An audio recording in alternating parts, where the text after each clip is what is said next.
தீபாவளிக்கான mini vlog தான் பார்க்க போகிறோம். இது கொஞ்சம் லென்த்தியாக போடணும்னு நினச்சேன், பட் எனக்கு டைம் இல்லாததுனால ஷார்ட்டாக போடுறேன். மெஹந்தி வந்து எனக்கு ரொம்ப பிடிக்கும் வச்சுக்க, அதனால் இந்த டைம் கொஞ்சம் கோலம் மாதிரி ட்ரை பண்ணலாம் ட்ரெடிஷ்னலான்னு சொல்லி இந்த மாதிரி போட்டுருந்தேன்.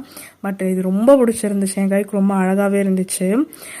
அதுக்கப்புறம் என்ன, ஃபஸ்ட்டு டே வந்து நான்வெஜ் தான் வீட்டில் செஞ்சுருந்தாங்க. மட்டன், அதுக்கப்புறம் வந்து பிரியாணி, சிக்கன் பிரியாணி, அப்புறம் ரைத்தா, இந்த மாதிரி வந்து கொஞ்சம் செஞ்சு சாப்பிட்டோம். ஸோ இது என்னோடய ஃப்ரெண்ட்ஸோடது. ஸோ அவங்க கொண்டு வந்திருந்தது.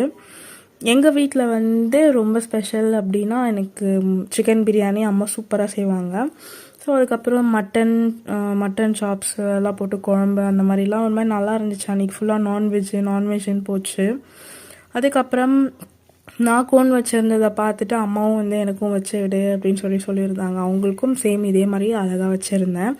அப்புறம் ஸ்வீட் வந்து நான் லட்டு பண்ணியிருந்தேன் இந்த டைம். லாஸ்ட் டைம் பண்ணல எதுவுமே.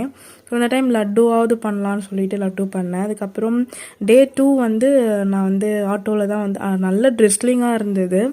ஆட்டோவில் தான் போனேன். அங்கே போயிட்டு கொஞ்சம் ஃபோட்டோஸ்லாம் எடுத்தேன். ஸோ டே 2 எனக்கு நல்லாவே போச்சு.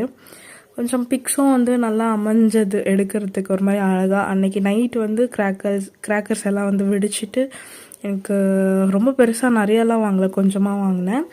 லாஸ்ட்டு கறி தோசை, அதுக்கப்புறம் வந்து பட்டாசு வெடிச்சு நான் வந்து என்னோடய தீபாவளியை ஃபினிஷ் பண்ணேன்.